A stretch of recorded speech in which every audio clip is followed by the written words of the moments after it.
ఉన్నారా? చెప్పండి బాబాయ్, పవన్ కళ్యాణ్ పైన అతని రాజకీయం మీద మీ అభిప్రాయం ఏంటి? పవన్ కళ్యాణ్ అసలు పరమ వేస్ట్. ఎందుకు? డిప్యూటీ సీఎం కదా, ఇప్పుడు ఉప ముఖ్యమంత్రి కదా మన రాష్ట్రానికి. అవుతారులే అవ్వకుండా. అంటే ఆయన వచ్చిన తర్వాత ఏ డెవలప్మెంట్ కనబడలేదు. ఏమైతే ఆడ వల్ల ఏది కాదు. ఎందుకు ఆయనకి ఇచ్చిన శాఖలకు న్యాయం చేయట్లేదు అంటారా? ఏమీ లేదు. ఇప్పుడు ఆయన మీద ఒక ట్రోలింగ్ జరుగుతుంది. ఆయనకి పదవి వచ్చిన తర్వాత సినిమాలు చేసుకుంటున్నాడు, విజయవాడ నుంచి హైదరాబాద్ నుంచి విజయవాడ తిరుగుతున్నాడు, కానీ ఏం చేయట్లేదు అంటున్నారు. తిరగటం ఏమన్నా జనం డబ్బుతో తిరుగుతాడు. ఓకే, ఏదేం చేస్తాడు జనం డబ్బుతో. ఆయన ఇన్ కేసు విజయ్ గారు లాగా సింగిల్ గా నెక్స్ట్ పోటీ చేసి ఆడి సీటు ఆడికే రాదు. ఎందుకని రాదు అంతే. ఇప్పుడు ఏదో కూటమి కాబట్టి వచ్చాడు, లేదా ఇప్పుడైనా వచ్చేవాడు కాదు. ఎందుకు ప్రజలకు మంచి చేయట్లేదు ఆయన? ఏం చేయాలి ఆడల్లా ఏమన్నా అయితేనే చేయటానికి. ఎందుకు ఆయనకి రాజకీయాల్లో అనుభవం ఏం లేదు. ఆ సినిమాల్లో ఏదైనా పనికొస్తాడు, అది పనికిరాడు. ఆయన తిట్టే వారి మీద మీ అభిప్రాయం ఏంటి? నచ్చని వాళ్ళు తిడతారు, ఏముంది. సరే, మీ అభిప్రాయం ఏంటి? ఆయన రాజకీయాల్లో ఉండడం బెటరా, సినిమాలో ఉంటే బెటర్ అంటారా? ఏదో ఒకటి ఆయనే నిర్ణయం తీసుకోవాలి. మనం చేస్తే ఆయన రాజకీయాల్లో ఉంటే బెటరా? ఆయనకి తెలవక ఏది చేయాల్సింది తెలుసు, జనం పెంచాలని చేయడానికి. సరే బాబాయ్, ఒక్క మాటలో ఆయన మీద మీ అభిప్రాయం ఏంటి? ఎవరి మీద? పవన్ కళ్యాణ్ గారి గురించి ఒక్క మాటలో చెప్పాలంటే చెప్పడానికి ఏమన్నా ఉంటేనే కదా చెప్పడానికి. ఏం లేదు, ఏం లేదు, అంత డొల్లా. పవన్ కళ్యాణ్ పైన అతని రాజకీయం మీద మీ అభిప్రాయం? అతను అసలు నాకు ఇంట్రెస్టే లేదు. అతను ఒక స్టాండ్ ఉండదు, ఎప్పుడేం చెప్తాడు తెలియదు. So that Pawan Kalyan deputy CM అయిన తర్వాత ఎంతవరకు డెవలప్మెంట్ చేశారు? నాకైతే ఏం చేసినట్టు కనపడతల్లా, నాకు ఎక్కడా కనపడలా మరి. అవునా? అంటే ఇప్పుడు అటవీ శాఖ, గ్రామీణ అభివృద్ధి శాఖ ఏమైంది? గ్రామీణ శాఖలో సో న్యాయం చేస్తున్నాడా ఈ శాఖలు? చేస్తే ఏమైనా పిఠాపురంలో చేస్తున్నాడేమో కానీ మిగతా ఎక్కడ నియోజకవర్గంలో ఏ విలేజ్లో కూడా నాకు కనపడలా. నేను చాలా చోట్ల రైల్వే వర్కులు చేస్తా తిరుగుతుంటా.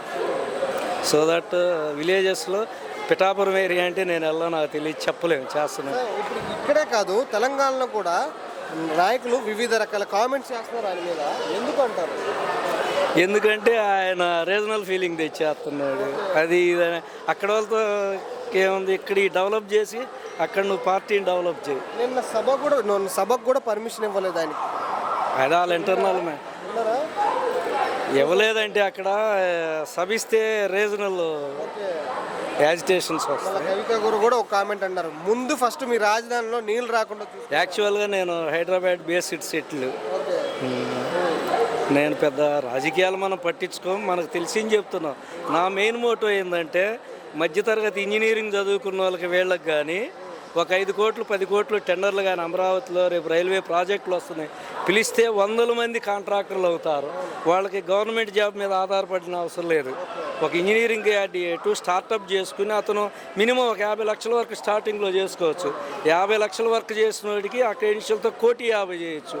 1,50,00,000 చేసినోడు 5-6 కోట్లు కట్ట ఎదుగుతారు. కానీ నువ్వు ఒక మెగాకి, షాపూర్, పల్లంజీ ఇటువంటి పెద్ద కంపెనీలకు ఇచ్చి 4,000 5,000 కోట్లు పిలిస్తే వీళ్ళ పరిస్థితి ఏంటి అప్పుడు? ఇదే కాదు సార్, ఇప్పుడు ఒక మాట అయితే అంటున్నారు, ఏమన్నారంటే తెలంగాణను అవమానించే పవన్ కళ్యాణ్కి ఇక్కడేం పని, ఇక్కడికి రావాల్సిన అవసరం అనేసి కాంగ్రెస్ ఎమ్మెల్యేలు ఒక మాట అన్నారు.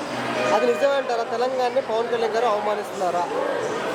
మనం అంత డెప్త్గా ఎప్పుడు నేను ఆయన మాటలు వినలా, అందుకని చెప్పలేము. కరెక్ట్గా మనం వింటే చెప్పగలం ఏదైనా.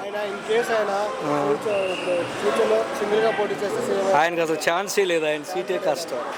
ఎక్కడున్న ఓటింగ్ బేస్మెంట్ కష్టం, టీడీపీ ఓటింగ్ లేకపోయింది ఆయన చాలా కష్టం.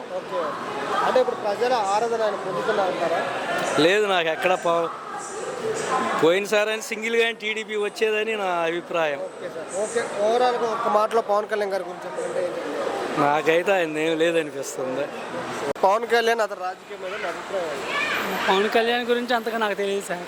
అంటే హీరో పరంగా అయినా కూడా నేను ఎన్టీఆర్ ఫ్యాన్సే ఫస్ట్ కాండ్ కూడా. పవన్ కళ్యాణ్ అంటే అభిమానిస్తా, ఆయన ఏం దూరం పెట్టను. మొన్న కూడా అన్ని సీట్లు ఇచ్చారు, కానీ నేను 4-5 సీట్లే గెలుస్తారు అనుకున్నా. సునామీలాగా అన్ని సీట్లలో గెలిచాడు పవన్ కళ్యాణ్ గారు. ఇప్పుడు పవన్ కళ్యాణ్ పై తెలంగాణ నాయకులు కూడా వివిధ కామెంట్స్ చేస్తున్నారు. నేను వెళ్ళలేదు సార్ అదైతే. ఇక్కడైతే అన్న రకరకాలుగా అంటే అతను చేసింది చాలా ఉంది, చాలా చేశాడు. కొన్ని ఏరియాల్లో కోట్ల రూపాయలు విరాళాలు ఇచ్చాడు, కొన్ని ఏరియాల్లో ఇచ్చాడు. ఆయన ఉండేది అనుకుంటుంది అది. నిన్న సభ పవన్ కళ్యాణ్ తెలంగాణలో సభ పెడితే కూడా పర్మిషన్ ఇవ్వలేదు అక్కడ, ఎందుకంటే అదే లేదు సార్. చెరువుని కబ్జా చేశారనేసి. నేనైతే నిన్న టీవీ అయితే చూడలేదు సార్, నేను అవుట్ ఆఫ్లో ఉన్నా, నేను అదైతే చూడలేదు సార్. అది అంటే ఇప్పుడు ఒక ట్రోలింగ్ జరుగుతుంది దాని మీద. తెలంగాణ నాశనం చేయడానికి బీజేపీ దగ్గర డబ్బులు తీసుకొని నువ్వు తెలంగాణ నాశనం చేయడానికి వచ్చావు అనేసి పొన్నం ప్రభాకర్ రావు గారు అన్నారు. దాని మీద అభిప్రాయం ఏంటి? మన ఏరియా మన రాష్ట్రాన్ని డెవలప్ చేయాలి కానీ పక్క రాష్ట్రాన్ని నాశనం చేస్తే ఏమొస్తుందండి? ఆయన డిప్యూటీ సీఎంలో ఉన్నాడు, ఫస్ట్ పక్క రాష్ట్రాన్ని నాశనం చేస్తే ఆయనకి ఏమైనా వస్తుంది? నిన్న టాపిక్ అదే, దాని గురించి అందుకే అడుగుతున్నా. అంత టాపిక్ అయితే మనకు తెలియదు సార్. ఈ రాష్ట్రాన్ని డెవలప్ డిప్యూటీ సీఎం అయిన తర్వాత ఆయన ఎంతవరకు డెవలప్ అవుతుంది? అంటే కొన్ని ఏరియాలు ఇచ్చాడు సార్, క్యాన్సర్ బాధితులకి ఇచ్చాడు, ఆ శ్రీకాకుళం సైడు, ఇటు కొన్ని సైడ్లు ఇచ్చాడు, ఎప్పడం సైడ్ ఏదో ఇచ్చాడు. ఆయన పరంగా ఆయన సొంత డబ్బులతో ఇచ్చాడు, ఏది రైతులకు కానీ చెక్కులు కానీ ఏదైనా ఆయన చేసే కార్యక్రమాలు ఆయన చేస్తూనే ఉన్నాడు. అది ఆయన డిప్యూటీ సీఎం అయిన తర్వాత అతిపెద్ద మార్పు ఏమొచ్చింది? అతిమార్పు సార్, ఆయన చాలా చేశాడు అన్నారు, చేశాడు కూడా, రకరకాలుగా చేశాడు, డెవలప్మెంటే చేశాడు, నాశనం అయితే చేయలే. మరి కానీ పదవి వచ్చిన తర్వాత విజయవాడ నుంచి హైదరాబాద్ నుంచి తిరుగుతున్నాడు కానీ ఏం చేయట్లేదు అంటున్నారు వైసీపీ ప్రభుత్వం వారు. వైసీపీ ప్రభుత్వం వారు ఈయనకి పదవి వచ్చిన తర్వాత తిరగడానికి తప్ప ఏం చేయట్లేదు అంటున్నారు సార్. ప్రతిపక్షం లేదని మాట్లాడతారు సార్. ఎప్పుడైనా రాయేసేవాళ్ళే కానీ రాయి తీసేవాళ్ళు కాదు కదా. చేస్తున్నారంటారు. చేస్తారు, చేయకుండా ఎలా ఉంటారు కూడా. ఓవరాల్గా పవన్ కళ్యాణ్ గారి గురించి ఒక మాటలు చెప్పాలంటే? పవన్ కళ్యాణ్ అయితే మంచి నాయకుడు సార్, మంచి లీడరే. ఆయన ద్వారా చెడు చెప్పడం అంతా మంచిగా చేస్తాడు ప్రజలకి.